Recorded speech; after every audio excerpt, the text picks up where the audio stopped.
সালামু আলাইকুম। তো 60 ব্যাচে যারা মেইন এক্সাম দিয়েছিলাম, তো তোমাদের তো এক্সাম প্রায় শেষের দিকে। তো ভাইবা আর চক্ষু পরীক্ষা তো হয়ে গেছে। ভাইবা আর চক্ষু পরীক্ষাতে তোমরা যারা পাশ করে গেছো তাদেরকে আমার পক্ষ থেকে অনেক অনেক শুভকামনা। আর যাদের ফেল এসছে তাদের তো আবার আপিল করার সুযোগ রয়েছে। তোমরা আপিল করে পরীক্ষাটা দাও।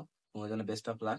তো এর পরের ধাপ হচ্ছে মেডিকেল টেস্ট। তো এখন অনেকেই জানতে চেয়েছিল যে ভাইয়া এই পরীক্ষার কোনো এক্সাম বাকি আছে কিনা। তো এখন last and final final exam হচ্ছে মেডিকেল টেস্ট।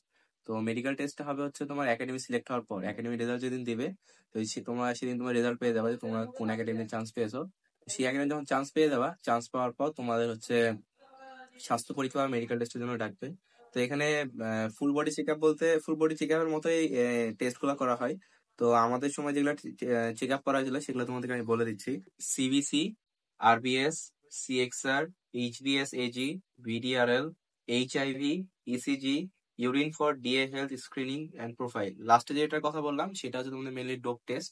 আর হচ্ছে যে টেস্ট গুলো আগে যেগুলো দিয়ে বললাম সেগুলো হচ্ছে ইউরিন আর হচ্ছে রক্ত নিলে এগুলো টেস্ট গুলো সবগুলো কমপ্লিট হয়ে যায়।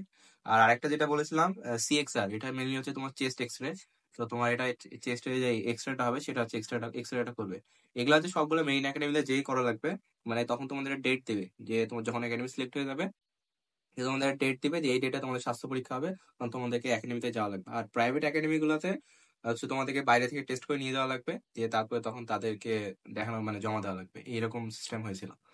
তো এখন যেহেতু সামনে মেডিকেল টেস্ট, তো সবাই সুস্থ থেকে ভালো থেকো আর একটু সাবধানে চলাফেরা করো। কারণ সামনে যেহেতু স্বাস্থ্য পরীক্ষা আছে, হাতটা দেওয়া ভেঙে গেলে তোমার সমস্যা হয়ে যাবে। তো সুতরাং best of luck for your future and your exam. তো দেখা হচ্ছে নেক্সট ভিডিওতে। ততক্ষণে ভালো থাকবে, সুস্থ থাকবে। আল্লাহ হাফেজ।